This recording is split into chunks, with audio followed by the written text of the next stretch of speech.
Inilah Radio Talk bersama Satgas Penanganan COVID-19. Selamat pagi pendengar dan juga netizen, saya Berry Hamzah.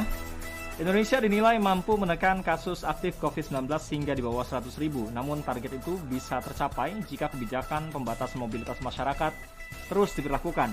Keyakinan pemerintah kasus COVID-19 akan turun hingga di bawah 100.000 pada awal Oktober dinilai beralasan karena kasus harian dalam beberapa pekan sebelumnya yang sempat mencapai kasus aktif 500 ribuan terus menurun di angka 150 ribu. Meskipun kini sudah menunjukkan ke arah situasi membaik, namun sejumlah epidemiolog mengingatkan kembali agar semua pihak tidak lengah dan waspada akan ancaman adanya gelombang ketiga. Kita akan bahas tema lebih lengkap tentang hal ini, yaitu situasi pandemi COVID-19 yang terus membaik, tapi tetap harus waspada, selengkapnya bersama Satgas Penanganan COVID-19. Ada dua narasumber yang sudah hadir, Ketua Bidang Perubahan Perilaku Satgas Penanganan COVID-19, Dr. Sony Haribe Harmadi, dan tenaga ahli Kepala Staf Kepresidenan Bidang Sumber Daya Manusia atau SDM, Erlinda. Saya Berry Hamzah, inilah Radio Talk selengkapnya.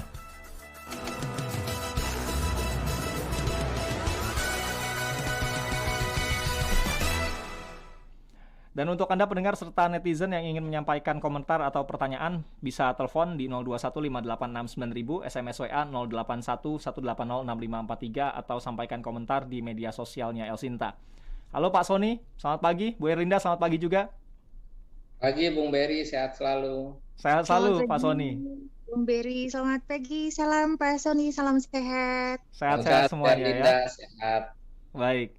Ya, Bu Erlinda, saya mau ke Pak Sony dulu terlebih dahulu ya. Di awal kami ingin tahu terlebih dahulu seperti apa sebetulnya kondisi pandemi COVID-19 di Indonesia saat ini. Pak Sony, bisa diberikan Pak gambarannya bagaimana? Ya, baik Bung Berry. Makasih, kita sangat bersyukur bahwa kondisinya terus membaik ya. Kasus aktif terus turun, bahkan angkanya sekarang di 32.876. Tentu ini masih jumlah yang besar ya Bung Berry. Iya. Kita berharap bisa lebih rendah lagi dari 32.000 lebih. Artinya masih ada 32.876 orang yang masih sakit atau masih terkonfirmasi positif. Jumlah kasus meninggal juga sangat rendah sekarang alhamdulillah, walaupun tetap masih ada yang meninggal. Kemarin tercatat 58 tambahan kasus meninggal. Ini termasuk paling rendah ya selama 2021, tetapi kita berharap bisa lebih rendah lagi, bahkan menuju angka 0. Lalu kemudian jumlah orang yang diperiksa kita sudah jauh melampaui target WHO. Target WHO kan 1 per 1.000 penduduk setiap minggu dites ya. Berarti kalau penduduk Indonesia 270 juta, berarti 270.000 orang menjadi target tes setiap minggu dalam 1 minggu. Tetapi kita dalam 1 hari saja tesnya sudah di kisaran antara 160 sampai 200.000 dalam 1 hari. Artinya kita sudah jauh melampaui target WHO. Lalu kalau kita perhatikan lagi bagaimana kondisi positivity rate ya, kita sangat bersyukur karena positivity rate kita sudah di bawah angka 1, yaitu 0,98 ya. Jadi 0,98%, ini penting sekali ya, positivity rate yang sudah di bawah 1 ini sesuai dengan rekomendasi WHO. Suatu negara dikatakan sangat bisa mengendalikan COVID-19 apabila positivity rate-nya sudah di bawah 1%. Ya, target awal kita menurunkan di bawah 5%, sekarang bahkan sudah di bawah 1%. Tracing kita naik terus, sekarang menjadi sekitar 1:11. Bayangkan waktu awal Agustus kita baru 1:3. Jadi setiap 1 orang terkonfirmasi positif hanya bisa kita telusuri kira-kira 3 orang, tapi sekarang sudah 1:11. Bed occupancy rate kita juga sudah turun di angka 7,73%, termasuk paling rendah sepanjang 2021 ini. Lalu kemudian kita perhatikan juga angka reproduksi RT ya. Angka reproduksi Indonesia sudah di bawah 1, sudah di angka 0,63. Jadi kira-kira artinya kan setiap 1 kasus itu dia rata-rata menularkan ke 0,63 orang. Ya. Kalau angka reproduksi itu di bawah 1, artinya jumlah tambahan kasus berikutnya itu akan terus turun ya, karena lebih rendah dari 1. Kita bandingkan dengan beberapa negara yang angka reproduksinya masih di atas 1, sehingga masih terjadi penularan di banyak negara lainnya. Jadi memang kita sedang berada dalam kondisi yang baik, tetapi kita juga belajar dari negara lain. Banyak negara lain yang sudah mencapai positivity rate di bawah 1, lalu kemudian juga vaksinasi kita sudah tinggi juga, cakupan vaksinasinya bahkan ada yang sudah 70% ya, sudah mencapai herd immunity, tapi kemudian terjadi lonjakan kasus. Kalau kita pelajari kenapa bisa terjadi lonjakan kasus di negara-negara yang kasusnya bahkan sudah sangat rendah, itu akibat terjadi pelonggaran protokol kesehatan. Makanya pembukaan aktivitas kita secara bertahap, ya, kinerja kita yang sudah sangat baik ini harus tetap diikuti dengan penerapan protokol kesehatan yang ketat, sehingga kita tidak mengalami nasib yang sama dengan beberapa negara yang kemudian mengalami lonjakan kasus tadi, Bung Berry. Baik, nah Bu Erlinda, ini trennya sudah bagus, sudah baik, tapi ada peringatan-peringatan yang disampaikan oleh para epidemiolog bahwa menjelang akhir tahun biasanya ada libur ya, Natal dan Tahun Baru, itu masyarakat aktivitasnya semakin tinggi. Sekarang saja level PPKM sudah mulai diturunkan di beberapa daerah, aktivitasnya juga sudah tinggi. Ada kekhawatiran akhir tahun atau awal tahun 2022 kita akan kembali mengalami lonjakan kasus, Bu Erlinda. Bagaimana staf kepresidenan melihat hal ini? Sebagai tenaga ahli kepala staf kepresidenan, bagaimana melihat kondisi ini, Bu Erlinda? Iya, terima kasih Bung Berry. Apa yang sudah disampaikan Pak Sony, karena betul ya, BNPB maupun tim dari Satgas Plan dan yang lainnya, kita akan selalu bersinergi, tidak hanya di pusat, tapi juga pastinya di daerah, sampai ke tingkat RT RW. Dan betul sekali itu menjadi kekhawatiran kita semua pastinya untuk hal-hal yang tadi ada waktu-waktu tertentu, termasuk juga kita di Indonesia ini memang umat beragama, sehingga ada perayaan-perayaan kekhususan seperti beberapa waktu yang lalu ada Idul Fitri, Idul Adha, dan saat ini juga kita akan ada di mana masa Desember ini kita akan ada Tahun Baru maupun perayaan Hari Raya umat Kristiani ya, Natal. Nah, di sana pasti tantangannya sangat luar biasa karena kita tidak bisa juga untuk menyetop semua apa yang menjadi aktivitas secara sosial dari masyarakat kita. Namun apa yang harus kita lakukan seperti yang selalu dilakukan kita semua, apalagi BNPB menjadi garda terdepan untuk hal tersebut, yaitu adalah mitigasi resiko.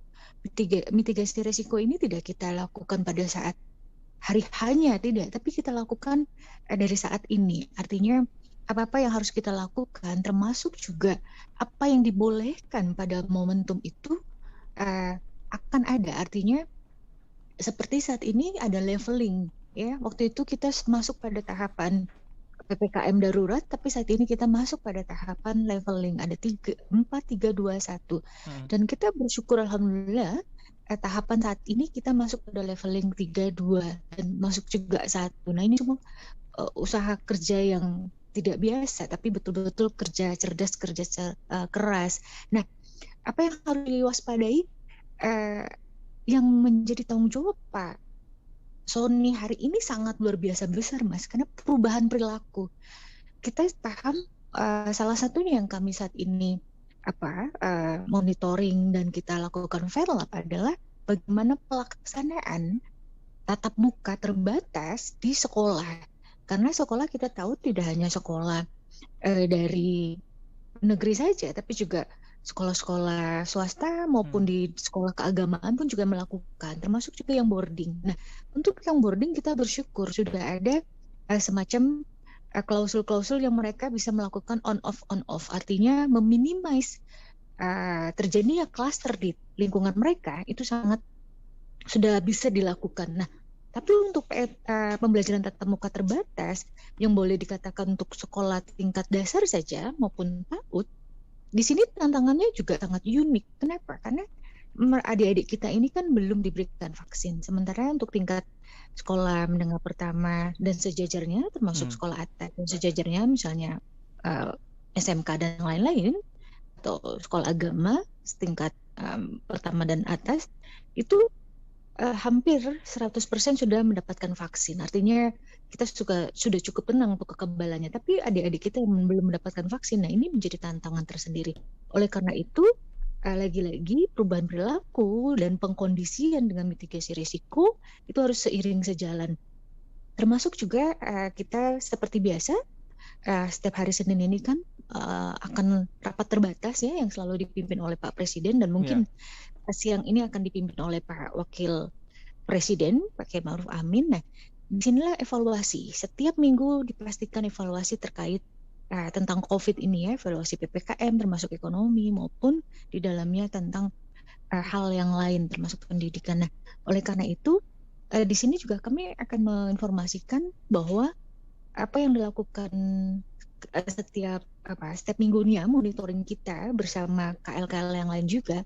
Salah satu yang kami temukan adalah resiko paling besar pada saat pembelajaran tatap muka itu adalah pada saat mereka keluar dari sekolah dan disitulah terjadinya kumpulan ya, artinya mereka menunggu untuk dijemput atau mereka menunggu di publik yang umum ya, transportasi umum, termasuk juga mereka yang tidak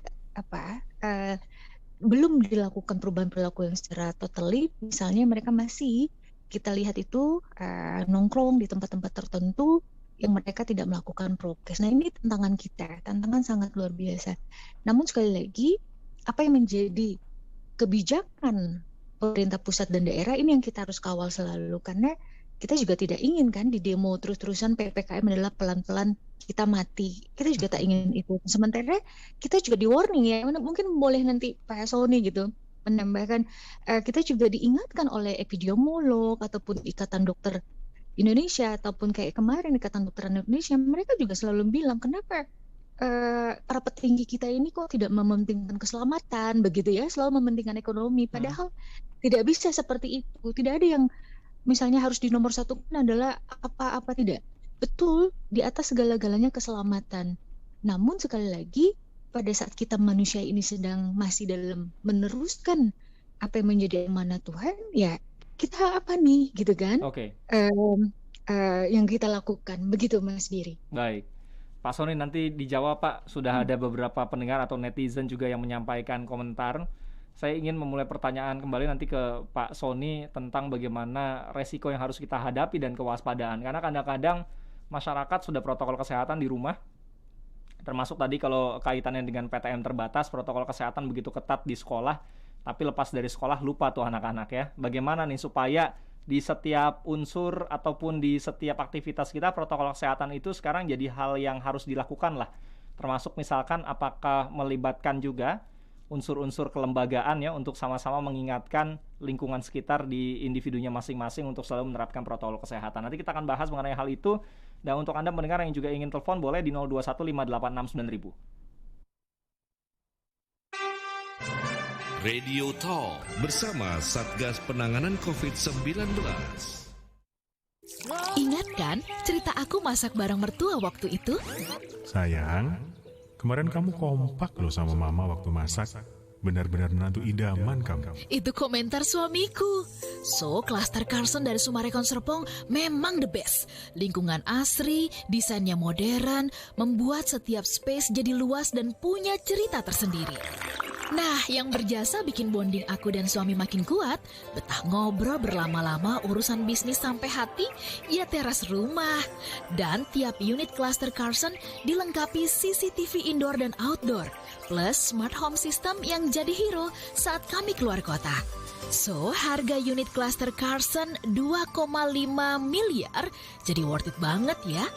Hubungi ya marketing 021 5421 0008 atau WhatsApp ke 0811 1409 008. Sumarekon Serpong.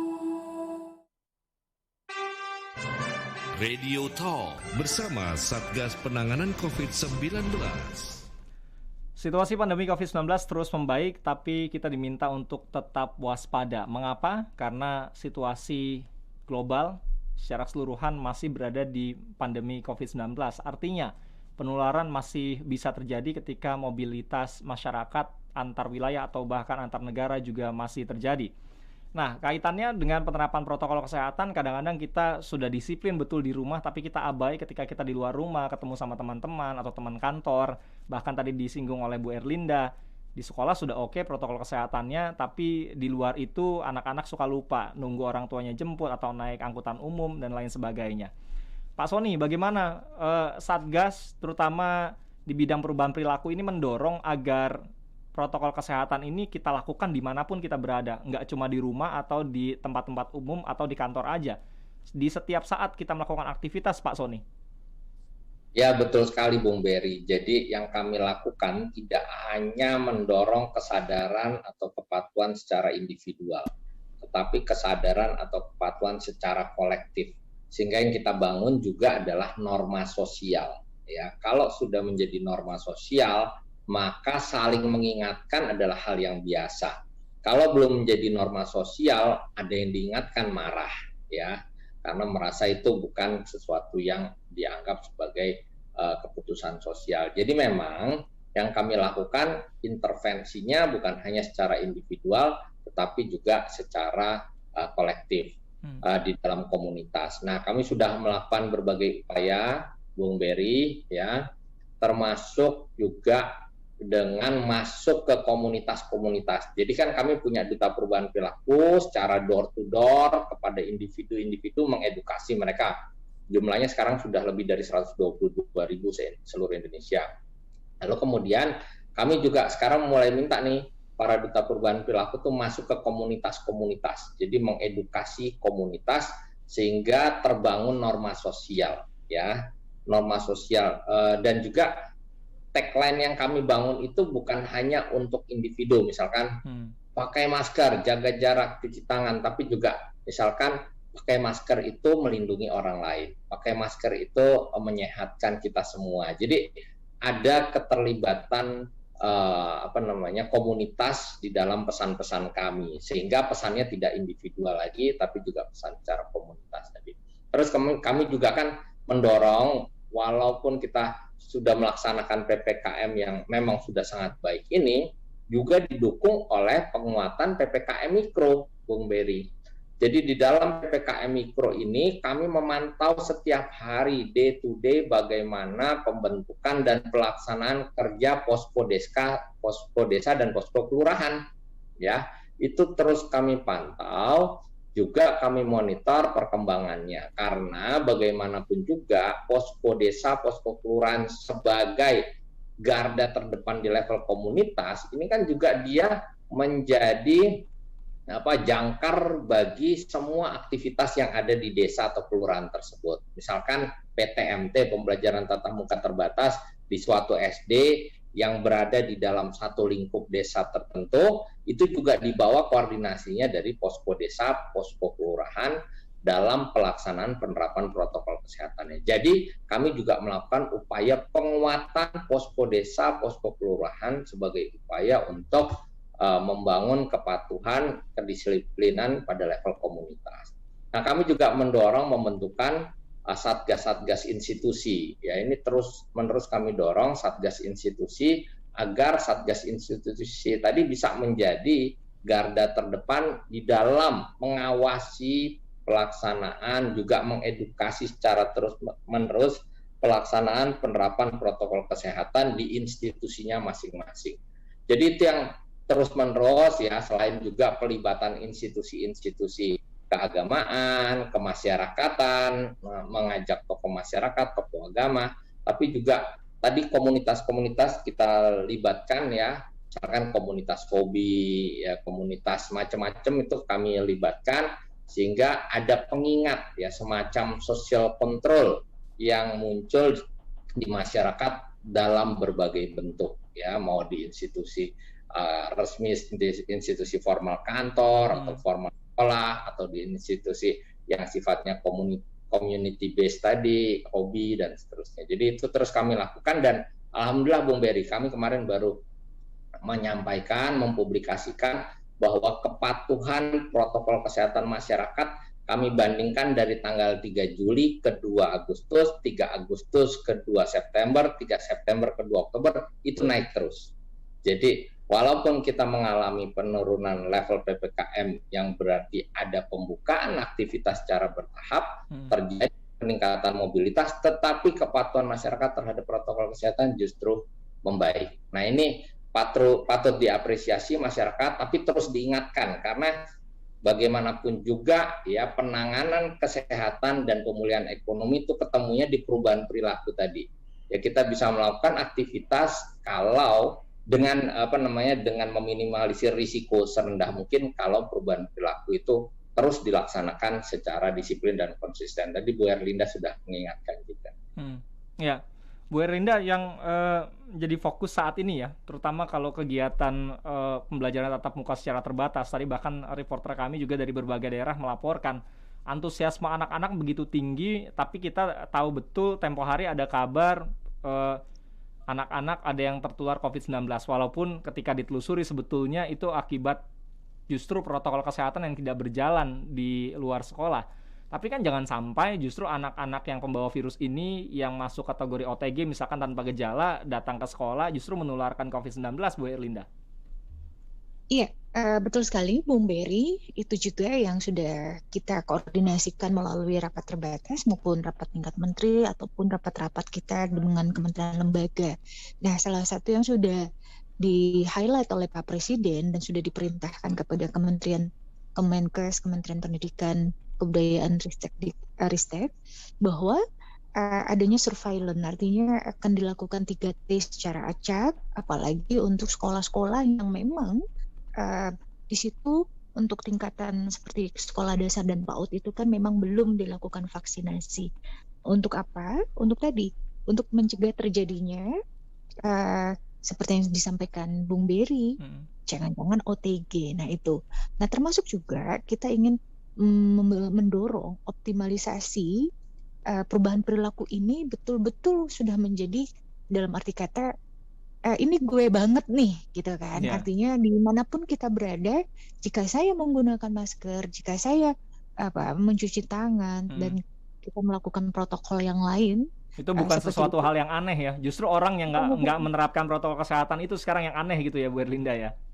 Betul sekali, termasuk juga seperti sekarang ini, seperti yang sudah disampaikan tadi Pak Sony begitu. Ini bukan promosi ya Pak Sony, bahwa kami, saya sendiri bersama teman-teman, kami sangat banyak di komunitas maupun organisasi masyarakat. Contoh saja misalnya saya di IWAPI begitu kan, terus di Perempuan Tani HKTI, ataupun saya mempunyai organisasi perempuan dan anak. Di situ kita melombakan, artinya kamu dan sama COVID tuh kayak apa sih gitu ya. Artinya pada saat kita rapat kita hybrid, luring dan daring. Nah kita berikan contoh pada saat kita luring itu kayak apa sih kita jaga jaraknya, menggunakan maskernya.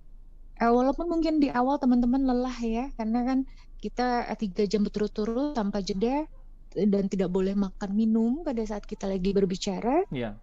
Termasuk juga pada saat kita mau makan misalnya lunch ataupun yang lainnya, kita juga selalu mengingatkan tidak untuk bercakap-cakap begitu. Kita bercakap-cakap boleh, tapi pada saat menggunakan masker itu pun juga tidak mudah, Mas Biri. Nah, tapi kami selalu menjadikan, walaupun kita nggak masuk nih dalam duta perubahan perilaku nih gitu ya, Mas Sony. Pengennya mau dong dijadikan duta gitu kan, tapi kita tidak, karena kita punya tanggung jawab moral. Itu yang kami lakukan, edukasi kepada masyarakat. Kamu akan dipertanggungjawabkan loh di hadapan Tuhan maupun masyarakat jika kamu sewenang-wenang dalam perilaku kamu gitu. Kalau kita dulu misalnya melakukan kejahatan itu akan bertanggung jawab secara pidana, tapi sanksi sosialnya lebih tinggi gitu. Kalau kamu tidak perilaku kamu tidak kamu ubah dengan adaptasi kebiasaan baru. Nah ini yang kita ingatkan, dan tapi pasti dengan humanis ya. Termasuk juga kami izin lapor nih kepada Pak Sony bahwa kami sampai melakukan satu yang namanya tidak hanya pemberian giveaway ya, tapi juga seperti duta-duta yang lainnya. Artinya bahwa ini semua harus kita lakukan karena pada saat di awal kita lakukan dengan kerja keras, kerja cerdas, insya Allah nanti kedepannya akan mudah. Nah ini kami bersama remaja terutama, karena peer teaching ini ternyata sangat luar biasa Mas Berry. Artinya kadang-kadang kan, mohon maaf ya, orang-orang usia banyak itu kan kadang lebih mereka tuh nggak ada yang berani negur gitu. Tapi pada saat kita tegur mereka dengan menyapa, Engkong, nanti engkong masuk ke rumah sakit loh kalau nggak pakai masker kayak gitu ya. Ayo pakai gitu kan. Terus kita kasih beliau makanan sehat, terus kita kasih masker, kita pakein, dan kita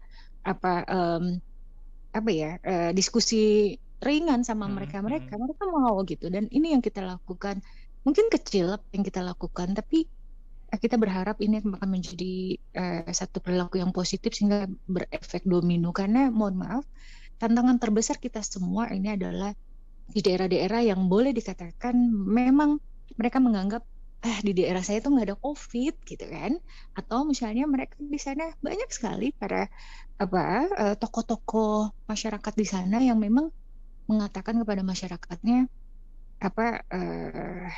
COVID itu nggak perlu ditakutin, COVID itu nggak ada. Nah ini yang tantangan paling terbesar kita, artinya membangun pemikiran terhadap COVID ini yang masih saat ini PR besar ya, termasuk kita juga pelaksanaan vaksin. Yang pasti kami semua sangat apresiasi apa yang sudah dilakukan teman-teman Pak Sony dan yang lainnya, bahwa pergerakan Duta Perubahan Perilaku itu menjadi salah satu kunci keberhasilan kita untuk bisa survive dalam pandemi COVID, Mas Berry.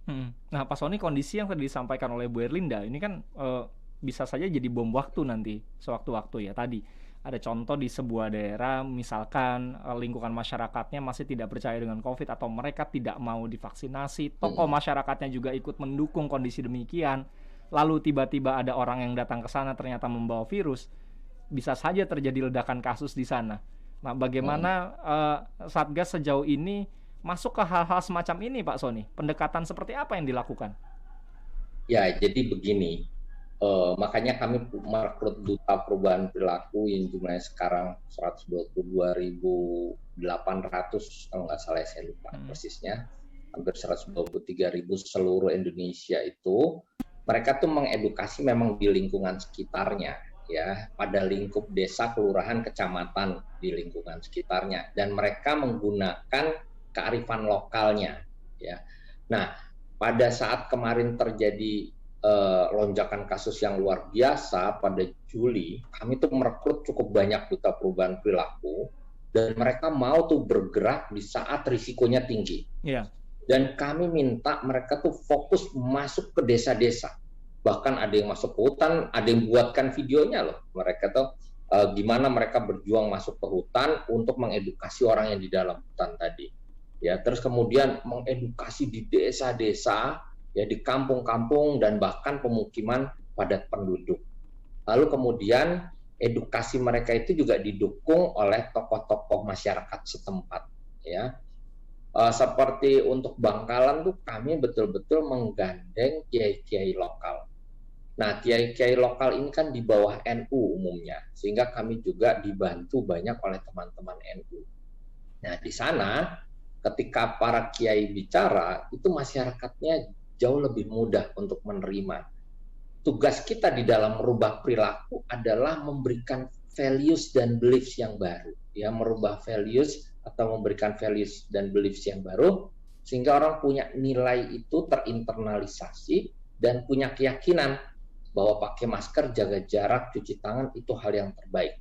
Betul sekali tadi Bu Erlinda, kami makanya sudah minta tolong BPS waktu bulan September tahun lalu melakukan survei. Kenapa sih orang misalkan masih melakukan pengabaian protokol kesehatan? Jawabannya jelas, karena mereka merasa lingkungan sekelilingnya aman, tidak ada COVID.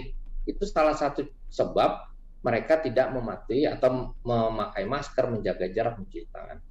Padahal kami dengan para Duta Perubahan Perilaku tadi masuk, ya, menjelaskan dengan menggunakan kearifan lokal bahwa penyakit ini tidak kelihatan, dan kalau bahasa kerennya asimptomatik, ya, ada yang tanpa gejala sama sekali. Kita baru tahu seseorang itu punya COVID atau tidak bukan dengan pengamatan mata, tetapi melalui alat tes. Nah, ini semua para Duta Perubahan Perilaku tadi turun, ya, bahkan ada duta perubahan perilaku kami yang saking semangatnya akhirnya tertular pada saat kasusnya tinggi sampai meninggal. Jadi memang mereka ini pejuang-pejuang kemanusiaan yang luar biasa ya. Dan betul-betul sekarang Bung Berry ya Bu Erlinda kalau lihat itu hampir sebagian besar masyarakat sudah pakai masker. Walaupun tantangannya adalah maskernya kadang-kadang di dagu, di bawah hidung. Berarti ya. pakai masker yang proper, yang betul untuk menjaga kesehatan kita kaitannya dengan COVID-19 ini yang masih ada yang keliru gitu ya Pak Sony ya? Ya, tetapi sekarang jadi gini.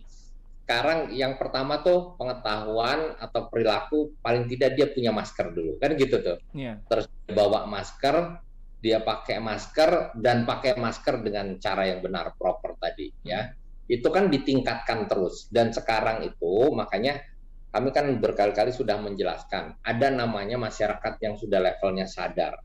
Sadar tuh biasanya dia sudah pakai dengan cara yang baik dan benar. Itu sudah 60%-an tuh.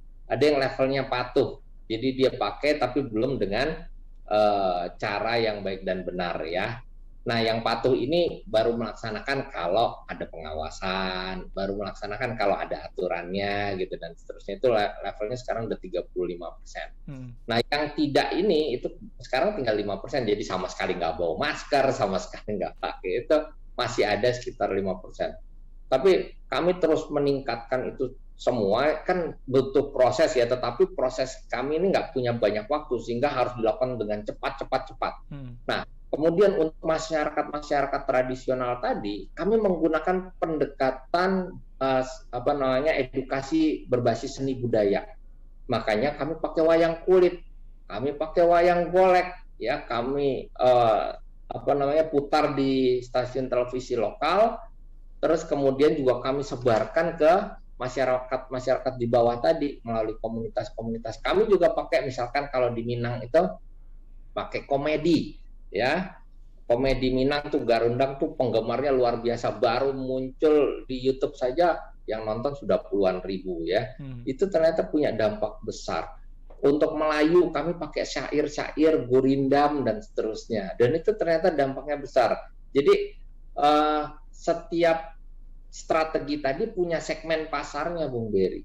Ada yang suka dengan komik, ya komik kami tuh kami rutin mengeluarkan komik seminggu sekali.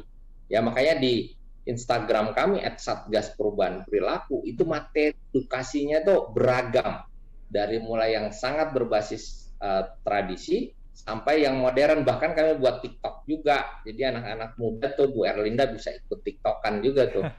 Ya terus kemudian juga kami buat video-video yang dibantu teman-teman komika, pesannya dikemas secara komedi ya. Lalu kemudian macam-macam Bung Berry, kami buat buku cerita bergambar anak. Jadi anak ini yang bisa mengingatkan orang tuanya. Nah, itu kami pesankan masuk situ. Kami melibatkan para guru. Dan yang menarik Bu Erlinda, sebetulnya emak-emak itu sangat efektif tuh mengedukasi. Jadi mayoritas dari 122.000 lebih duta perubahan perilaku kami, itu hampir 65% itu perempuan. Oh. Nah, ini saya belum masuk tuh, Pak Sony. Gimana nih saya daftarnya nih? Ya, Bung Berry ya.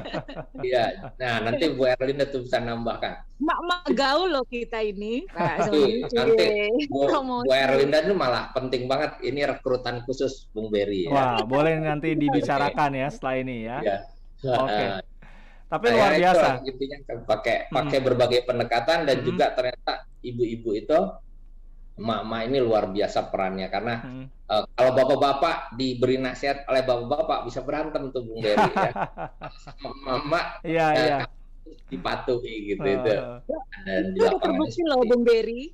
Iya, terbukti. Kayak kemarin kami kan ditantang ya Pak Sony tahu persis banget lah. Presiden kita ini kan penuh dengan tantangan dan beliau tanggung jawabnya tinggi. Seperti yang disampaikan Bung Sony tadi bahwa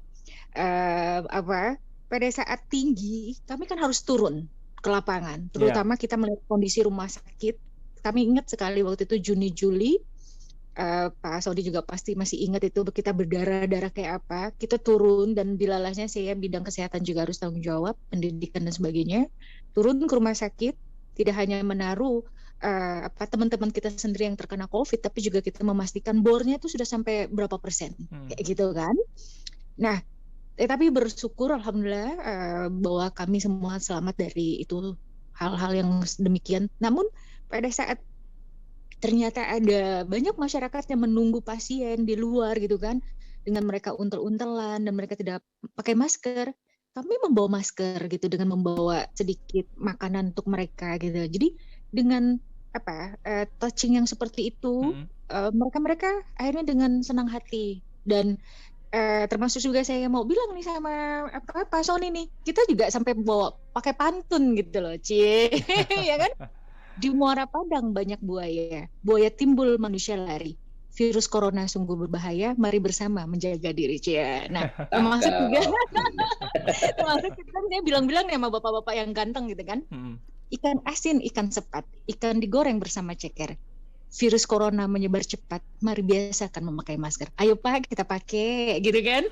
Ya mereka seneng loh, Bung Berry. Jadi betul sekali memang wisdom ya, terus kearifan lokal terus kita gunakan. Termasuk saya nggak bisa berbahasa Batak, nggak bisa berbahasa Manado, tapi belajar dikit lah, walaupun hanya sekedar menyapa atau misalnya bahasa Jawa misalnya selamat pagi, sugeng enjang, itu harus kita bisa. Karena kita ini menyentuh banyak masyarakat ya, apalagi kalau kita misalnya turun ke lapangan yang boleh dibilang kita door to door. Kalau kita tidak menyatu sama mereka, itu tidak akan berhasil apa yang kita ingin visi kita lakukan di sana gitu. Misi kita tuh nggak akan pernah berhasil, Bung Berry. Baik. Werlinda dan Pak Sony, kita jeda terlebih dahulu. Ada pandangan di tengah masyarakat, mereka khawatir kasus COVID-nya naik lagi karena mereka tidak bisa seperti sekarang ya, melakukan aktivitas dengan sejumlah penyesuaian. Itu yang mungkin perlu didorong, kewaspadaan itu harus dirubah, kemudian membuat kita berubah perilakunya dalam menerapkan protokol kesehatan.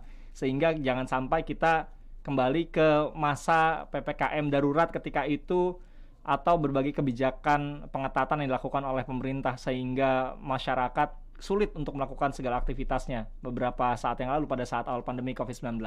Nanti kita bahas mengenai hal itu, dan pendengar yang mau menyampaikan komentar via WA boleh. Ini sudah ada beberapa komentar juga, nanti saya bacakan setelah yang berikut ini. Radio Talk bersama Satgas Penanganan COVID-19.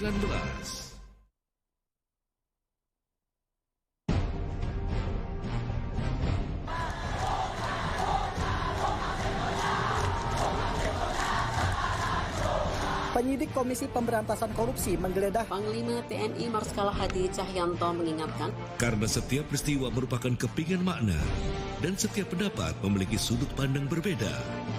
Kami sajikan program wawancara istimewa dengan ragam racikan berbeda.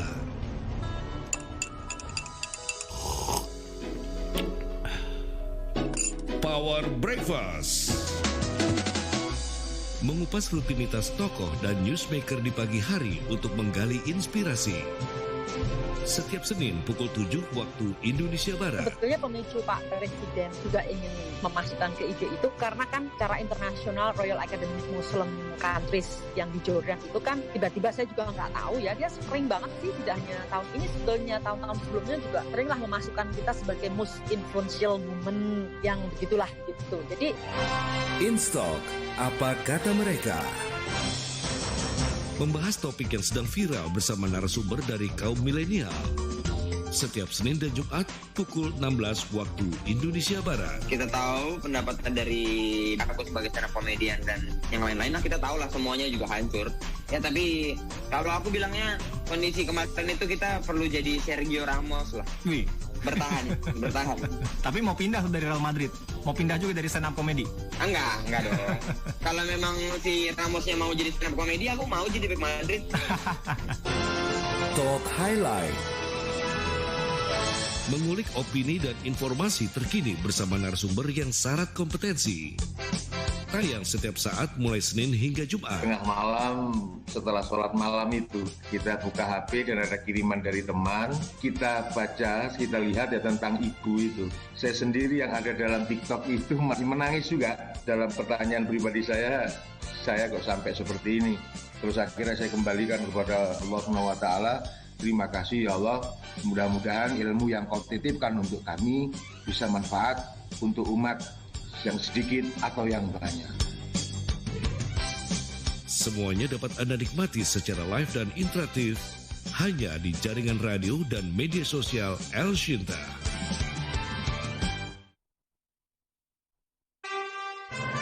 Radio Talk bersama Satgas Penanganan COVID-19. Terima kasih untuk Anda pendengar dan juga netizen yang masih bersama kami dalam Radio Talk bersama Satgas Penanganan COVID-19. Situasi pandemi COVID-19 terus membaik, tetap waspada. Ini tema yang kami angkat di pagi hari ini. Masih bersama dengan Pak Sony Haribe Harmadi, Ketua Bidang Perubahan Perilaku Satgas Penanganan COVID-19, dan Ibu Erlinda selaku tenaga ahli Kepala Staf Kepresidenan Bidang Sumber Daya Manusia. Saya ingin kembali ke Pak Sony. Pak Sony, apakah situasi yang ada saat ini, di mana aktivitas masyarakat harus selalu menerapkan protokol kesehatan, ada aplikasi Peduli Lindungi yang dipergunakan juga untuk controlling ya aktivitas masyarakat dari satu tempat ke tempat lain, ini merupakan upaya yang dilakukan oleh Satgas dan pemerintah transisi dari pandemi menuju endemi. Artinya kita akan hidup berdampingan dengan COVID-19, Pak Sony. Ya betul. Jadi begini, walaupun ya transisi dari pandemi menjadi endemi juga harus dilakukan oleh seluruh dunia, karena tidak mungkin hanya 1-2 negara yang mengalami transisi tadi, seluruh dunia juga harus, dan kita masih punya tantangan sekitar 130 negara di dunia belum memiliki akses vaksin ya. Tapi kita berharap sesegera mungkin, makanya Indonesia sangat memperjuangkan, Bapak Presiden juga sudah menyampaikan kemarin di dalam sidang umum PBB, Ibu Menlu juga pentingnya kebersamaan dan juga pemerataan keadilan. Nah, kemudian yang kedua, kita sangat bersyukur bahwa penurunan kasus ini membuat kita mulai bisa dapat beraktivitas lebih normal.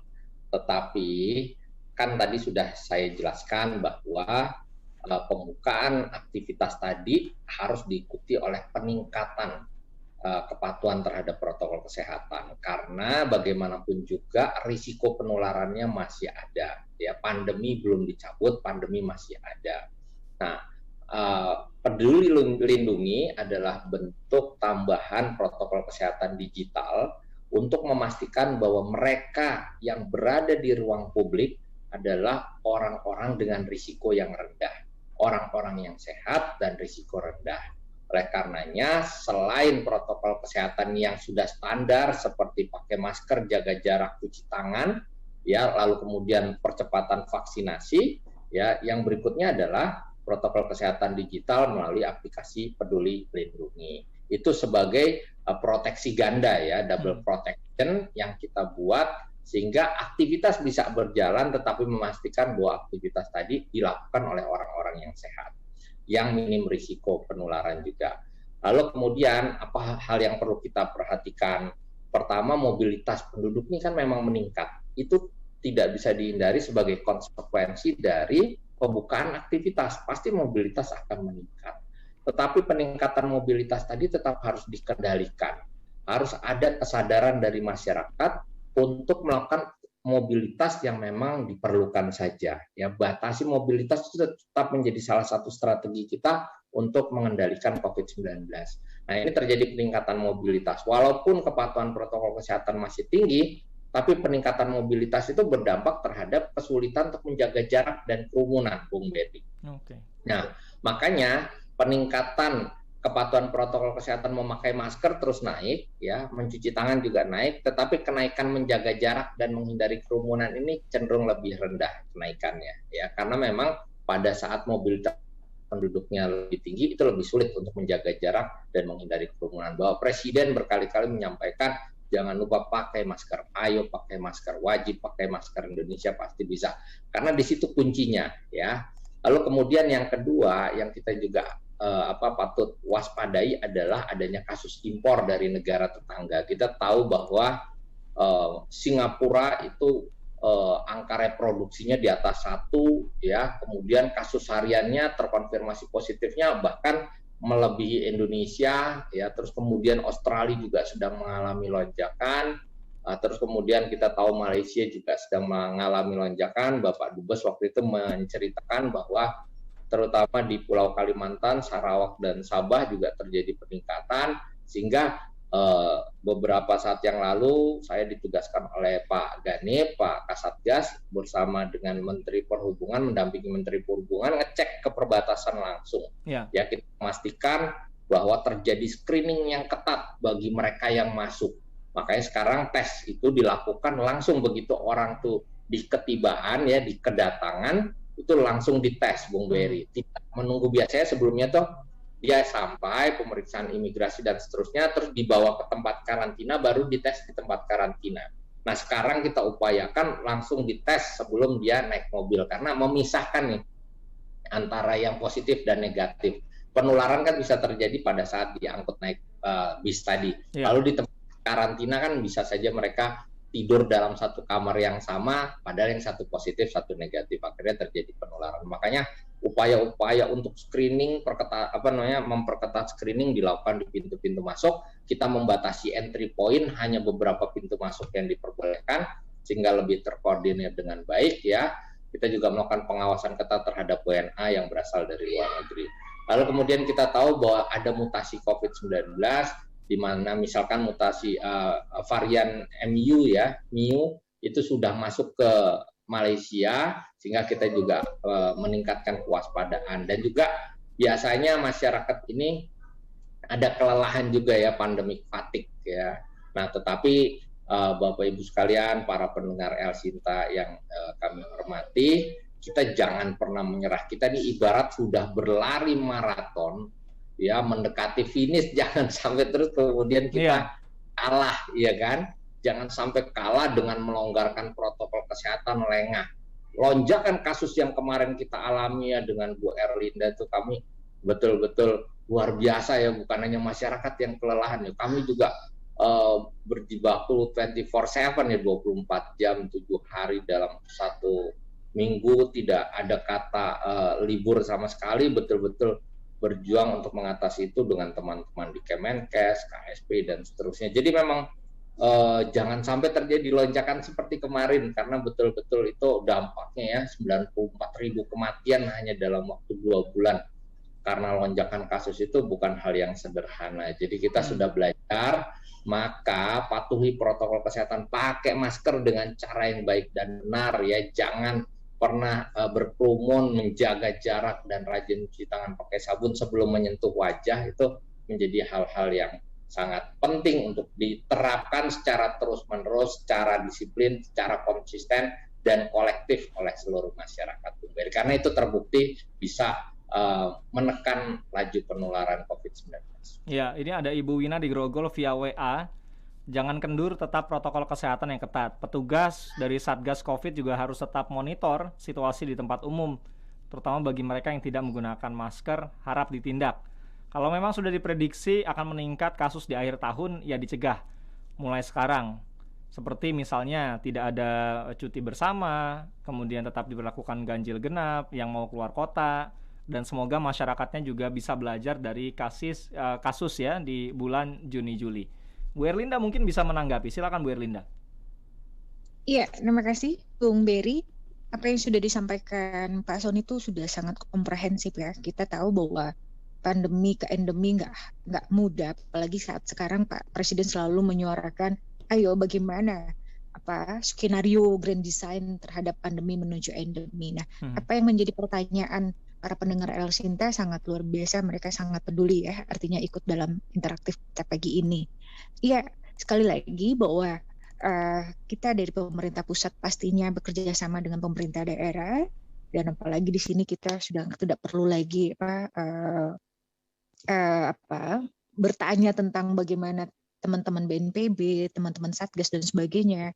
Mereka sangat berjibaku untuk hal tersebut. Oleh karena itu kita berharap tadi mitigasi resiko, perubahan perilaku, dan kita sebagai agen-agen perubahan, mau kita dikasih hadiah, mau kita tidak dikasih hadiah, mau kita dijadikan duta atau tidak, tapi pastikan sematkan di hati jiwa kita semua, minimal dalam keluarga kita. Dan kalau saya secara pribadi selalu menyatakan minimal 500 meter radius kita harus peduli terhadap hal tersebut. Sehingga seperti yang kami katakan pada komunitas-komunitas kami, kalau misalnya kita mempunyai cukup banyak limpahan berkat dari Tuhan ya, berkah dari Allah, ada rezeki. Kenapa tidak di mobil kita, di setiap kesempatan kita ada yang namanya masker, baik itu masker medis maupun masker non medis, dan kita bagikan kepada mereka yang memang membutuhkan. Mengapa? Karena tadi kendala kita suka tidak suka adalah mereka cukup sulit mendapatkan masker yang boleh dikatakan medis tadi ya, karena apapun yang proper yang sudah diingatkan oleh Pak Sony itu kan memang cukup sangat menjaga. Nah, sementara kalau masker-masker kain kadang-kadang kita tidak tahu apakah ini proper atau tidak. Nah, ini juga tantangan untuk kita semua, termasuk kita juga mengetuk pintu hati kepala daerah, mereka-mereka yang memang mempunyai kelebihan ekonomi besar, itu juga subsidi silang lah untuk hal tersebut, karena saat ini tantangan kita selama kita belum mempunyai immunity herd, kita masih tertantang dengan hal tersebut. Nah, termasuk juga kami berharap nanti kepatuhan itu bisa dilakukan oleh masyarakat dan jangan ngakal-ngakali gitu. Artinya udah jadi salah satu upaya kan ada ganjil genap, tapi nanti mohon maaf ada yang nakal ganti plat begitu ya dan sebagainya. Ya ini mohon maaf ini kejadian, atau misalnya nanti liburan begitu, oh tidak ada satgas yang akan melihat tersebut, kita ngumpulin teman-teman kolega dan segala macam yang memang sangat tidak bisa untuk jaga jarak. Nah ini semua kami berharap itu tidak dilakukan, dan paling tidak kita sendirilah yang menjadi satgas-satgas untuk di lingkungan terkecil kita, karena apapun, sehebat apapun yang dilakukan pemerintah pusat maupun daerah, jika itu tidak ada tanggung jawab kita secara kekompakan, itu tidak bisa dilakukan. Nah, namun kata kuncinya adalah kita harus siap dengan resiko apapun, maksudnya resiko buruk, Mas Berry. Artinya seperti hari ini kami sudah sepakat untuk mengingatkan kepada Pak Wapres untuk menyiapkan skenario gelombang ketiga. Begitu. Apabila ini terjadi gelombang ketiga, maka grand design-nya ABCD itu harus sudah siap. Kita berharap dan berusaha seperti yang sudah disampaikan Pak Sony itu betul. Kita berusaha secara luar biasa ya untuk itu tidak terjadi gelombang ketiga ini. Tapi persiapan jika terjadi hal tersebut sudah ada, dan adanya ini bukan dalam bentuk dalam tatanan kertas ya, Mas Berry, Bung Berry, tapi lebih kepada kita semua sudah siap-siap untuk meng-on-kan semua apabila itu dibutuhkan. Ini yang memang harus kita lakukan, karena ini bagian dari tata kelola yang memang saat ini kita masih untuk melihat cara mana yang terbaik untuk dalam pengendalian pandemi COVID. Ya. Pak Sony, balik lagi tadi soal persiapan menuju ke gelombang ketiga. Apakah itu artinya jika nanti terjadi lonjakan kasus lagi, mendekatilah seperti yang terjadi di Juni-Juli, bisa saja PPKM kembali diperketat, artinya masyarakat tidak akan sebebas sekarang, Pak? Ya, sangat mungkin. Ya, jadi yang pertama, kita kan harus melakukan mitigasi. Apa yang bisa menyebabkan terjadinya gelombang ketiga? Yang bisa menyebabkan terjadinya gelombang ketiga adalah peningkatan mobilitas secara drastis, lonjakan mobilitas. Apa yang menyebabkan terjadinya lonjakan mobilitas? Salah satunya karena libur panjang. Nah, oleh karenanya, salah satu kebijakan yang kami rekomendasikan adalah peniadaan libur panjang, kan gitu. Ya, kemarin pemerintah juga sudah menggeser, misalkan hari libur yang Senin, gitu, perayaannya tetap di hari Senin, tetapi kemudian liburnya di hari Selasa, sehingga menghindari adanya libur panjang, long weekend long weekend yang memungkinkan orang kemudian melakukan mobilitas dengan sangat tinggi. Jadi 270 juta penduduk Indonesia, misalkan 260 juta tuh patuh, 10 juta nggak patuh, yang 10 juta itu bisa ngerusak yang 260.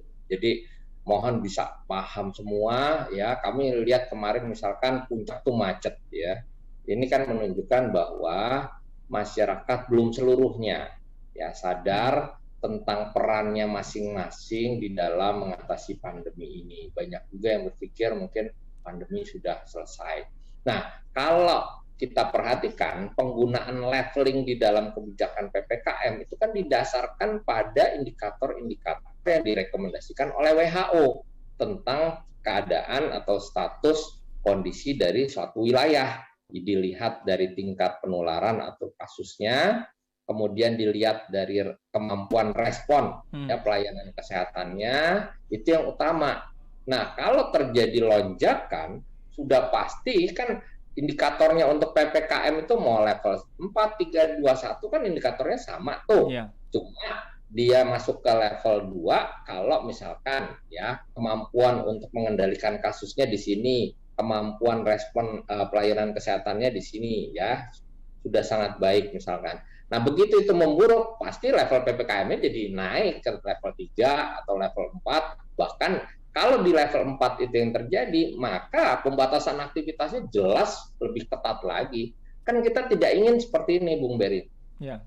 Buka, ditutup, dibuka, ditutup, dibuka, ditutup. Nggak seperti itu. Jadi harus ada kesadaran bahwa pembukaan aktivitas tadi harus diikuti oleh protokol kesehatan yang ketat, dan juga semua orang punya kesadaran membatasi mobilitasnya. Makanya kalau sampai ke level 4 lagi, sudah pasti akan ada penutupan aktivitas lagi. Ya.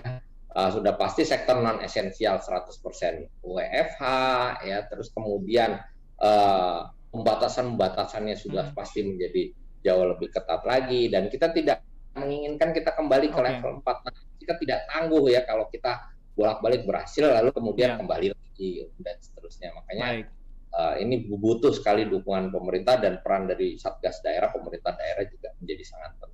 Oke, jangan sampai kita jatuh ke lubang yang sama seperti sebelumnya ya di bulan Juni dan Juli ketika itu. Baik, Pak Sony dan juga Bu Erlinda, terima kasih untuk waktunya. Mudah-mudahan apa yang kita bahas di pagi hari ini dapat dipahami masyarakat sehingga meningkatkan kesadaran lagi dalam menerapkan dan sadar betul betapa pentingnya penerapan protokol kesehatan. Terima kasih sekali lagi Pak Sony dan juga Bu Erlinda. Salam sehat selalu. Selamat pagi. Terima kasih Bung Beri. Terima kasih Pak Sony. Salam sehat. Terima kasih. Salam sehat untuk semua. Ya, demikianlah tadi pendengar Radio Talk bersama Satgas Penanganan COVID-19. Saya Beri Hamzah mengucapkan juga terima kasih untuk Anda yang sudah menyampaikan komentar.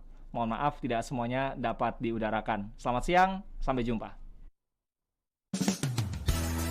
Demikian tadi Radio Talk bersama Satgas Penanganan COVID-19.